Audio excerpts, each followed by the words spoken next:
All right, Tom, you've got an incredible story about the Apollo 11 launch and your experience that day. But before we get to that, I want to go back before that day, because you were 20 then. Take me back before and tell me the story about how you got involved with being in that situation. Well, I owe it all to my dad, basically. The role that my father played in my upbringing was significant. Got me in Boy Scouts early on, and took me up for my first airplane ride when I was 7 or 8 years old. Nudged me into going into an aviation program at St. Petersburg College, used to be St. Petersburg Junior College, where I wound up getting my commercial pilot's license and my 2-year college degree in aerospace technology. So with that, I had the credentials then for him to, in the summer of 1969, say to me, "You need money to complete your college education. If I can get you on over at the Space Center for the summer, would you want to come to work there?" And I said, "Sure." And he took my resume over, got me hired, and I began in May of 1969 in a training program. And here is one of the documents from my training that was essential back in those days. This was, long before word processors or computerized. This is probably typed out on an old IBM Selectric years ago. Mm-hmm. So let me ask you, before you started working over with NASA, this was in the middle of the space race. This was all coming to a head. The exploration of space will go ahead, whether we join in it or not. And it is one of the great adventures of all time. And no nation which expects to be the leader of other nations can expect to stay behind in this race for space. Those who came before us made certain that this country rode the first waves of the Industrial Revolution, the first waves of modern invention, and the first wave of nuclear power. And this generation does not intend to founder in the backwash of the coming age of space. We mean to be a part of it. We mean to lead it. There was a lot of excitement, a lot of nervousness at the same time. What was your interest, or maybe even a passion, in space exploration or just space in general? Well, like a lot of people that have flown airplanes, the ultimate is to become an astronaut. So I think in the back of my mind one day was, well, if I kept on the same course, could I wind up as an astronaut?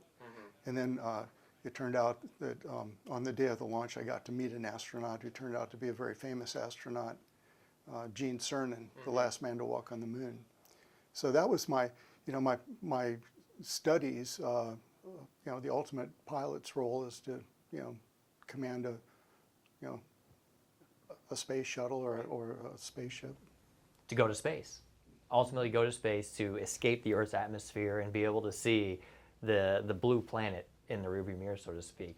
So let's go to that day, launch day for Apollo 11. All right, let me just interject some stuff. Yeah. Along the way, it's important to understand that I received a lot of training. I got to do some things that were just really incredible, which I'll share with you. One of them was that I had to take a course in fighting a propellant fire, which is a unique kind of fire. And that was held out on a runway, I believe, at Patrick Air Force Base, where they had plenty of room. And they made sure that everybody that worked on the launch pad had that ability to know what to do in case of a fire. The other thing that was really interesting was actually the training for how to get off the launch pad in an emergency. There were two primary ways to do it. One was a cable car that was secured up at the very top levels of the gantry, and it was secured by a rope. And there, in the cable car itself was a hatchet, and the idea was everybody climbs on board the cable car, last guy on cuts the rope, and it goes down several hundred yards away behind a bunker that was created to withstand whatever would happen on the launch pad.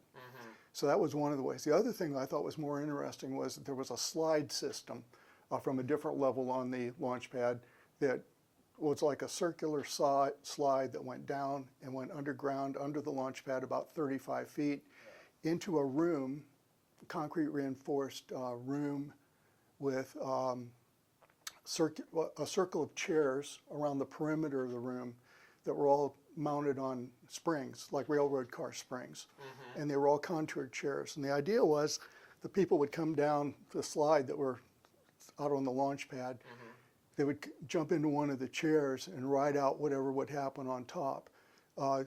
We were told that this room was designed to withstand an atomic bomb being dropped on the launch pad, basically. In the center of the room was a cage, and it had all kinds of medical stuff in it for emergencies and food and all that. But more interesting, it had a flare type of system that, when ignited, it gave off oxygen. I thought that was pretty interesting to see that, you know. It was a really interesting experience back in 1969, 50 years ago, too. Well, and a couple of directions I want to go with at least this before we talk about the actual launch day of Apollo 11. One, all this preparation for a potential catastrophe was in part due to what happened to Apollo 1. Correct. When the capsule caught on fire and there was that emergency and unfortunately killed some of our astronauts. Yes. But also because obviously nothing about sending man to space is easy. Nothing about it is easy. And it hasn't gotten easier to this day. It's still very difficult. It never will be easy, but it's necessary. And my point of view is that if we're going to, as a species, if we're going to survive, we're going to have to be able to immigrate, leave this planet and find another one that will accommodate us, or do the terraforming and be able to make a planet accommodate us in the future. Yeah, it's always been about exploration. It has been. So your role and all the training that led up to the launch was specifically focused on the launch pad. And you were part of the crew that evaluates the launch pad. Correct? Well, I worked. My job as an associate engineer, as a trainee working for the pad section, was to be out there. But I didn't have a direct assignment on the day of the launch because I was the junior guy on the team. I was had the least seniority. That day, my boss, we had a meeting before sunrise, and the pad section chief engineer said to me, your task for today, your assignment for today, is to drive the engineers out to the launch pad to do the damage assessment after the safety officer gives the all clear signal that any toxic fumes had dissipated by the ocean breeze. So I wound up then being told, sorry, Tom, there's not room for you in the Launch Control Center. All the seats in there are going to be occupied by the engineers, the senior engineers. And my boss said to me, he says, I can't tell you to do this, but you've got an all points pass. You can go anywhere on the Cape. He said, if I were you, I'd go over to the VIP viewing area and watch the launch from the VIP viewing area. Was that kind of a nudge? Yeah, it was like, kind of hey, a wink, hey. wink, Yeah, you know? yeah. So I thought, well, that sounded like a plan. So I Were you disappointed that you weren't going to be able to go out? At first I was. Yeah. At first I was, but then I thought, wow, what a blessing to be here and to be able to see all the celebrities, all the people that were gathered there for the historic launch. Right. I had a vantage point that was, I think, very, very unique and special. So you talked about the VIPs and the celebrities that you saw. Who did you see? All right, Johnny Carson, Ed McMahon, the actor Hugh O'Brien. They were all kind of seated together in one of the sections. I saw LBJ, Lyndon Baines Johnson, who had been the president. I saw Spiro Agnew, who was with him, their wives, Lady Bird Johnson.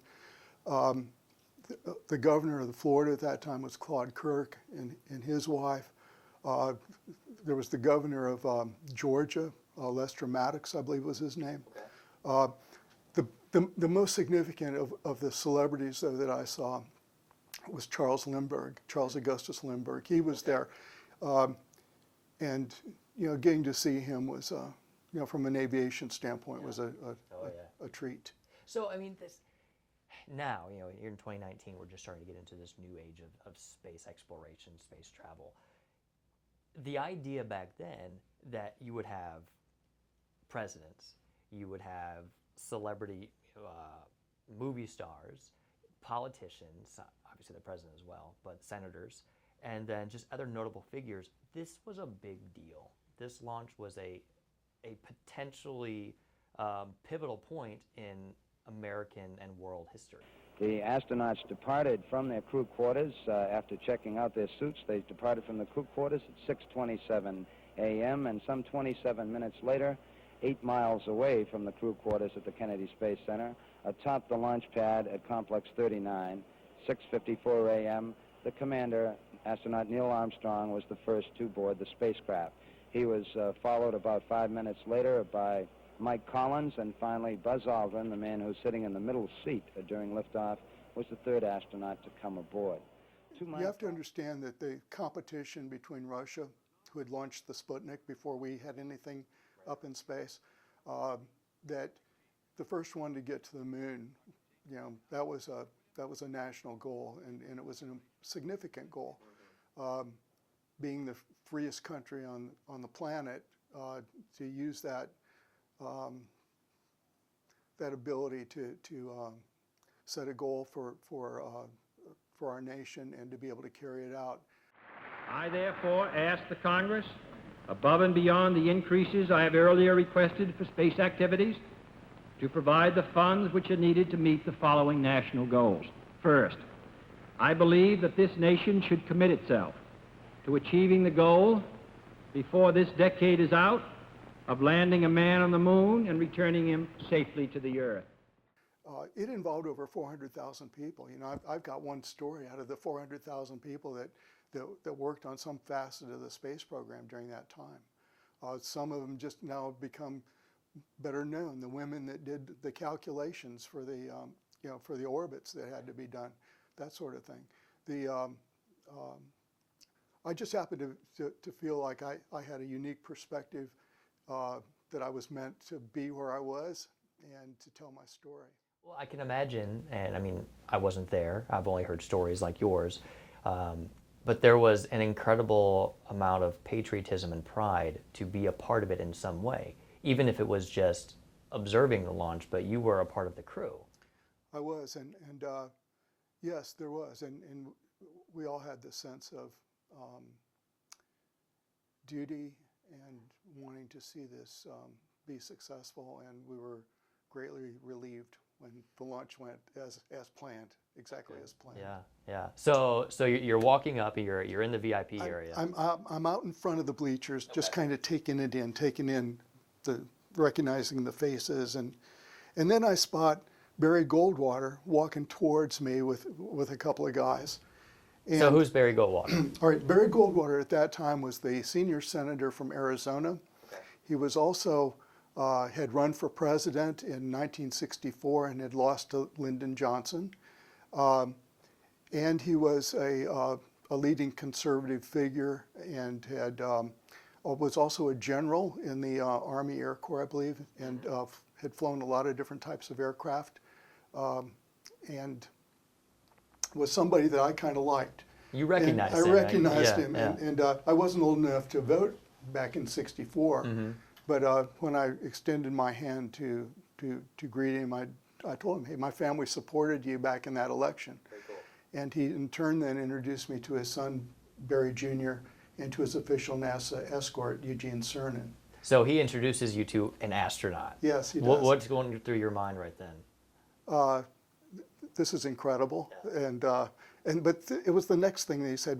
He invited me then to join them. He says, "Would you like to join us? We're going to go as close as we can get to the what we call the forward perimeter fence, and so I can set up my camera and take some pictures."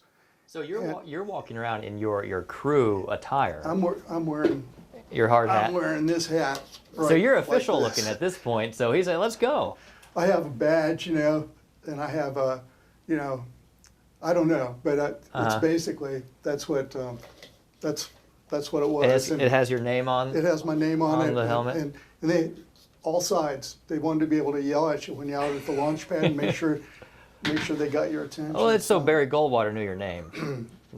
Well, I don't know. I can't say that, but what I can say is that it took me only about a millisecond to make the decision that I wanted to join them very much and go wherever they were going to go. So, Yeah. so I fell in with Barry Goldwater Jr., who was carrying this big aluminum suitcase, and I didn't realize it at the time, but that was his father's camera gear was in that aluminum suitcase. Did you know that Barry Goldwater Sr. was a photographer, passionate about that? No, I did not at that time. I didn't know of his reputation as a photographer, but he in later years I learned of it and learned that he had a passion for photography, and some of his photographs are right up there with the some of the best black and white images that anyone's ever done. I think Adams and Yes, and he was of level. that. He was actually of that caliber. That particular day, he was shooting with a 35 millimeter Nikon camera, and I didn't realize. So anyway, we proceeded to walk up to get as close as we could possibly get. Today, I'm estimating we probably walked a half a mile closer from the viewing stands. So the viewing stand's about 3 miles away from the launch pad. Approximately. Yeah, and I think that it's still the same launch pad or 39A, viewing area. yeah. That 39A, which is where they launch a lot of the rockets. Falcon X. The In fact, they launched from there last night, Yeah. didn't they? The heavy.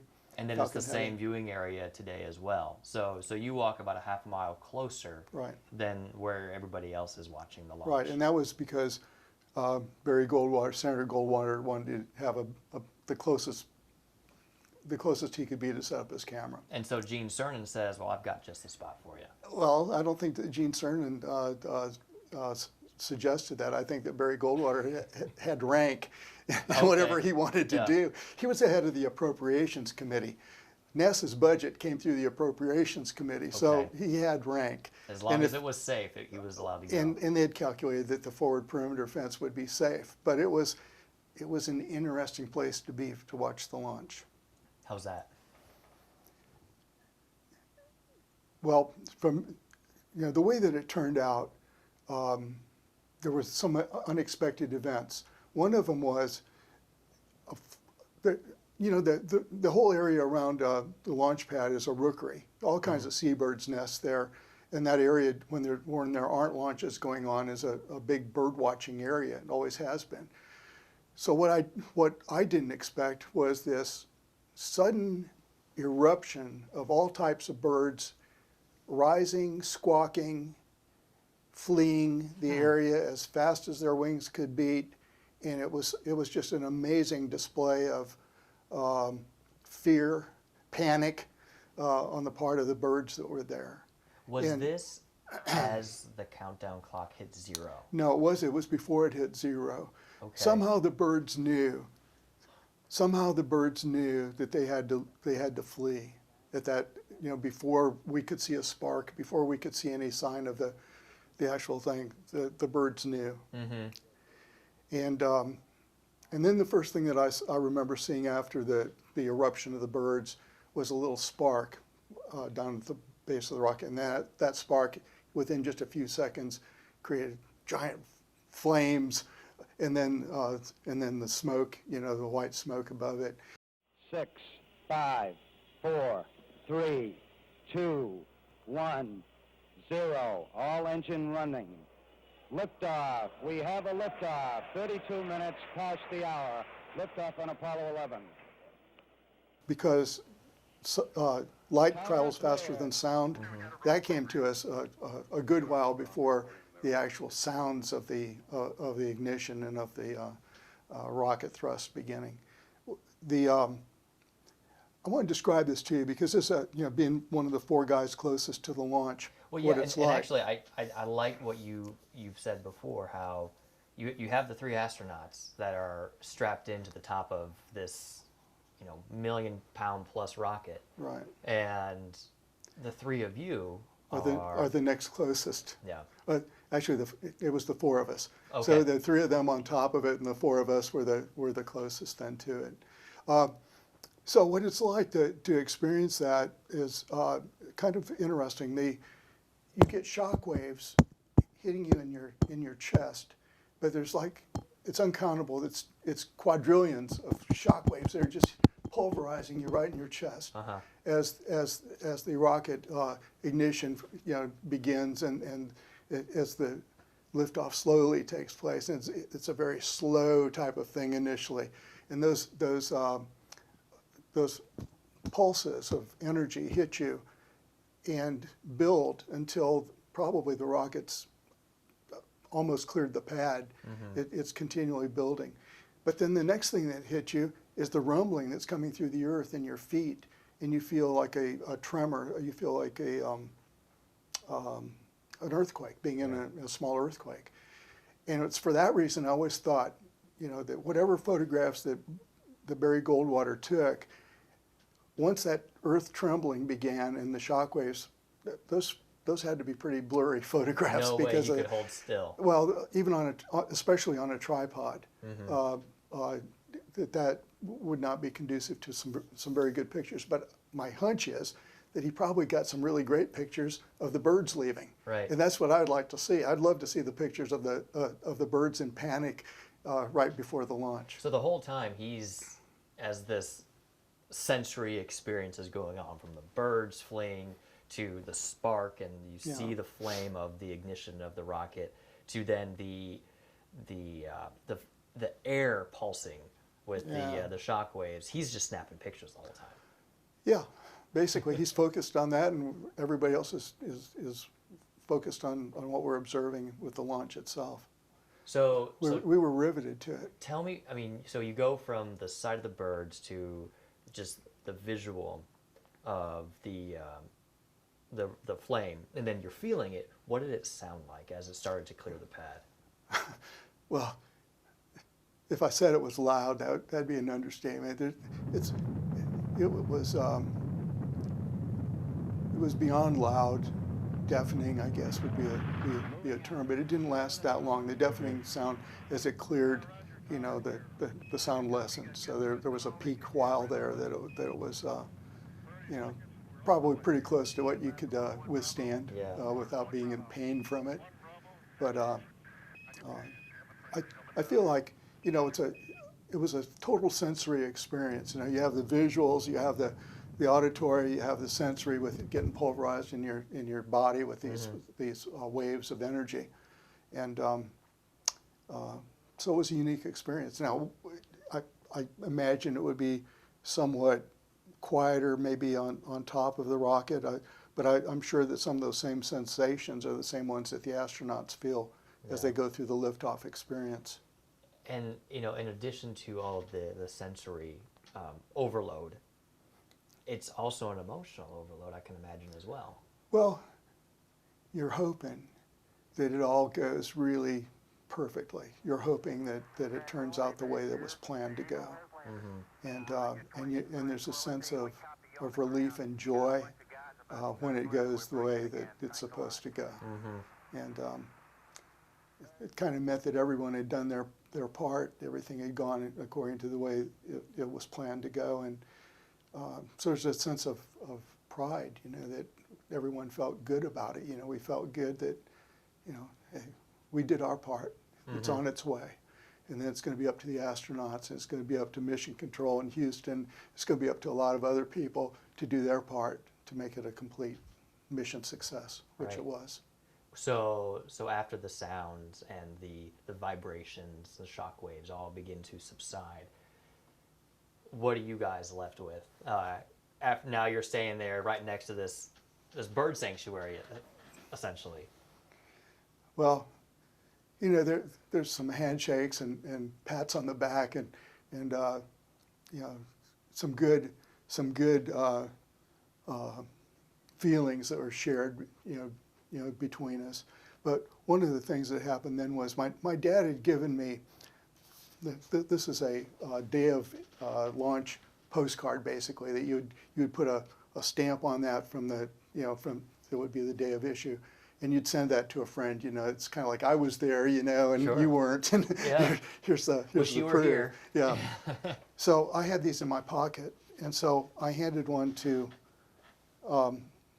Barry Goldwater and asked him for his autograph, and I handed one to Gene Cernan and asked him for his autograph on one. And they provided that to me, and you know, that was important. That was important to me Sure. to be able to prove that I was there and that this happened the way that. Well, that I and Gene remember had then. just gone to space. That's right. He was Yeah. the command pilot in Apollo 10, and then he turned out to be the last man to walk on the moon in Apollo 17. So not only did he prepare and helped run the tests and the experiments, the trial runs for Apollo 11, Correct. but he saw the whole thing through. Yes, he did, and I believe that was because of it was because of Barry Goldwater's seniority on the Appropriations Committee, that he got the most recent, most celebrated astronaut at that point, which was Gene Cernan, to be his escort. Everybody else had other escorts, and you know, I feel that it was no accident that he wound up with Gene Cernan. Yeah.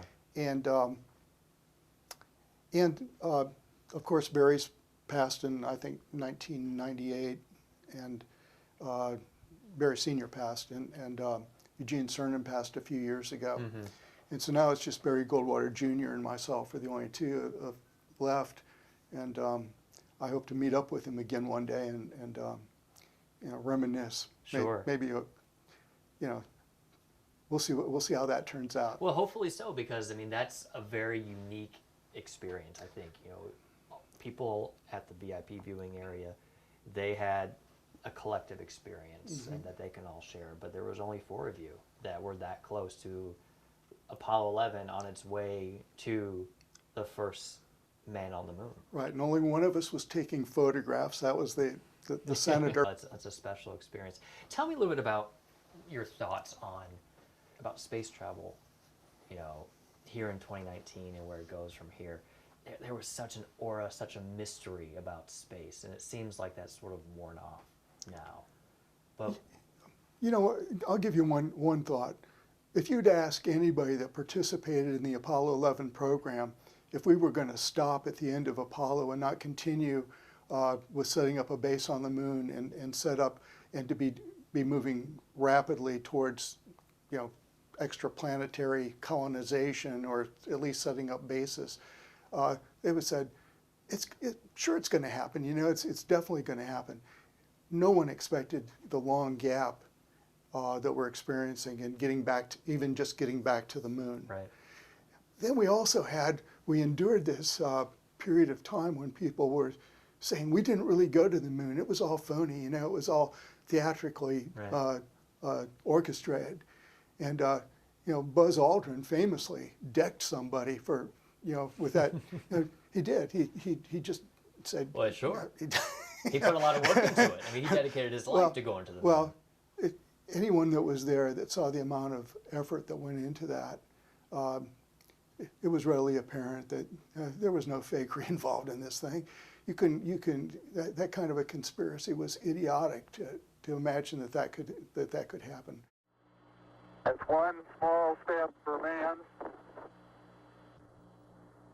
one giant leap for mankind.